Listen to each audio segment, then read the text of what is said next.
Email is a wonderful way to communicate, but it's not always the best way.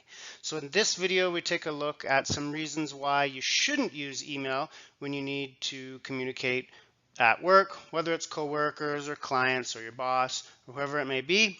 These are some reasons why you shouldn't use email. Let's get started. So the most important reason is just when speaking would be faster. If you think you're going to have some back and forth, one email, then another, and all week or all day with all these emails, then just pick up the phone and speak. This is often when you are trying to make a decision, when you're debating, when you're not sure about what to do, or when you just need to schedule something and you just need a quick chat. So if you find or if you think that it would be easier to speak, then do it. Don't send an email when you can find the information. This is a common mistake, and it really frustrates people, and it makes it difficult, and it gives us all too much email. So if you can find information like an address, a telephone number, a password, an old report, make sure you do it. The problem here, of course, is that it's easier to send an email to your coworker than it is to search through your folders or your files or whatever. Say you're looking for an invoice. It's so much easier to say, can you send me the invoice? Thanks. But maybe you could look through your inbox or through your folders and find it yourself. So don't make other people do your work. If you can find something, don't send an email, just find it. Too often we use email to avoid a conversation. This is when you need to maybe give negative feedback, when you have a conflict, when it's a difficult situation. Think hard. If this is a situation that you're too shy, you're too nervous to talk about on the phone or in person, and you're sending an email, that's a bad decision. Many situations need to be handled in conversation. A lot of negative situations are good examples of that. So if you need to have a difficult conversation, do it. Don't send an email. Don't send an email when you're angry. So this often happens when you get an email and then you immediately respond. Don't do that.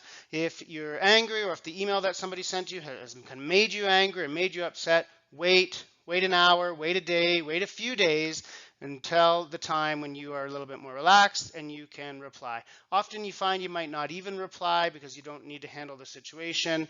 So don't send out an angry email. Give yourself some time to calm down.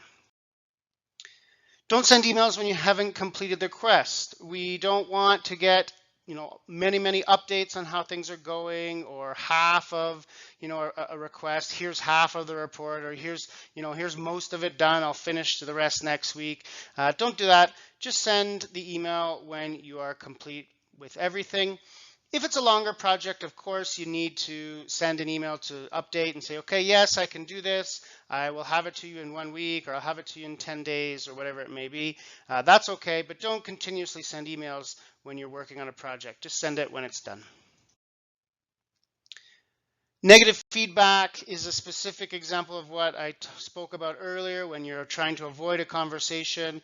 Negative feedback is not done in email. This is something you want to do in speaking because the email can be misinterpreted, misunderstood. There isn't a chance for the person to really understand and to have a conversation back and forth. So if you need to give a performance report or some kind of negative feedback, make sure you're doing that in speaking.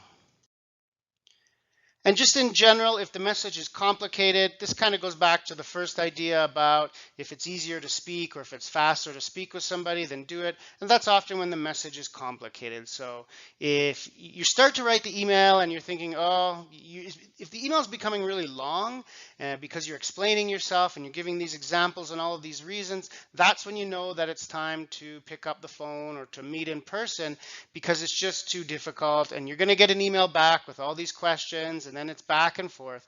So if your email is getting really long with lots of explanation, pick up the phone and have a conversation.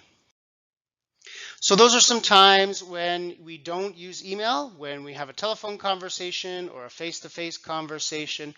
What you should find through all of them is when you're writing that email, if you're starting to think, there's going to be an email back to me and then I'm going to have to give this, and then you can already start to see that there's going to be multiple emails, have that conversation. Don't send that email.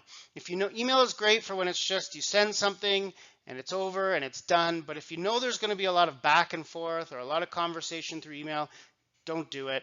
The problem, of course, or the reason why we don't do that is because we all have way too many emails, and we really don't want to put that burden on our coworker and filling up their inboxes. So if you can have a conversation, it's a better choice, do it.